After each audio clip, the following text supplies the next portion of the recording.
ओम श्री हरि। अनुराग पदावली पदक्रमा 141 से 145। व्रज की नारियों को श्री नंद नंदन के बिना शांति नहीं मिलती। वे सब श्याम सुंदर के अत्यंत अनुराग से पूर्ण ही। जहां श्याम सुंदर होते ही वहीं पहुंचने को उनका चित्त चाहता है। घर जाती हैं तो वहां मन लगता नहीं। अतः बड़े बूढ़े लोग बहुत डांटते हैं। वे लोग कुछ कहते हैं और ये कुछ और ही करती हैं। इधर सास और ननद उन पर झुलाती हैं। वे कहती हैं, तुम्हें माता पिता ने यही सिखलाया है, जो करना नहीं करती हो। फलतः वे क्रोध से जलती रहती हैं। किंतु उनका स्वामी श्री कृष्ण से चित्त उलझ गया, उनके प्रेम में लग गया है।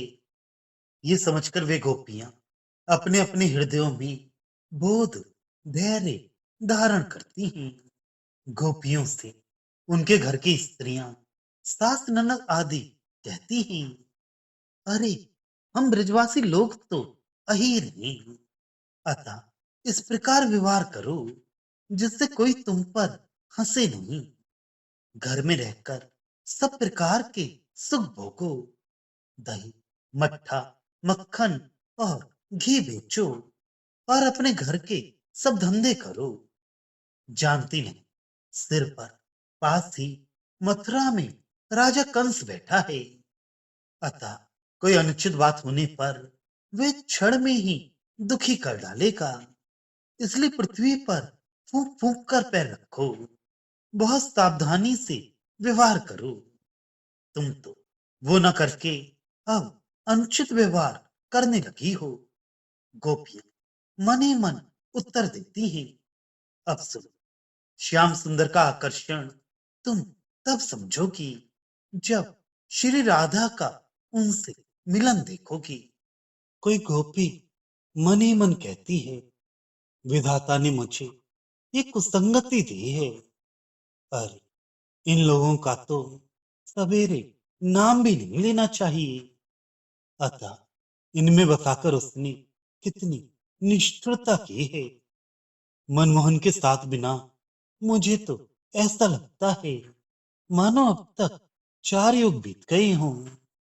पता नहीं इन श्याम विमुखों विरोधी लोगों से मैं कब दूर हो सकूंगी और कब श्री वनमाली से मिलूंगी। मेरा एक एक दिन किस प्रकार बीतता है, अब तो रहा नहीं जाता। सूरदास जी कहते हैं कि वह गोपी श्याम सुंदर का दर्शन पाए बिना इस प्रकार बार बार व्याकुल होती है।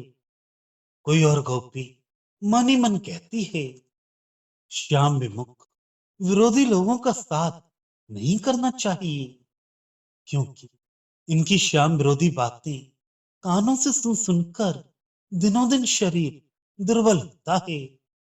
मुझे ये लोग तनिक भी अच्छे नहीं लगते, किंतु पराधीन होने से क्या कर सकती हूँ। ऐसे दीर्घकालीन जीवन को धिक्कार है।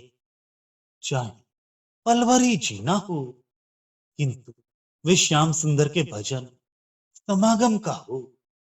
इस घर को धिक्कार और इन गुरुजनों को धिक्कार। इन लोगों के बीच निवास नहीं करना चाहिए।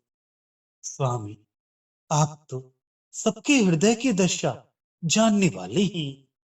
अतः मेरी ये दशा अपने मन में समझ लीजिए। कोई गोपी अपनी सखी से कहती है कि हे सखी, श्री राधा श्याम सुंदर के प्रेम में निमग्न है। वह प्रेम उनके रोम रोम में प्रविष्ट हो गया है। वे अंग प्रत्यंग से उसी में डूबी है। स्वयं नंद नंदन अपना प्रेम उन्हें देखकर बदले में उनका मन चुरा ले गए। इसी से नागरी श्री राधा कृष्ण प्रेम में पगली हो गई हैं और उनके प्रेम का प्रभाव छिपता नहीं। वे हृदय में यही विचार करती हुई श्री यमुना को जाने के मार्ग से चली जा रही हैं कि वहां वेदों एवं पुराणों के लिए भी अपार मेरे स्वामी श्री कृष्ण का दर्शन अवश्य पाऊंगी।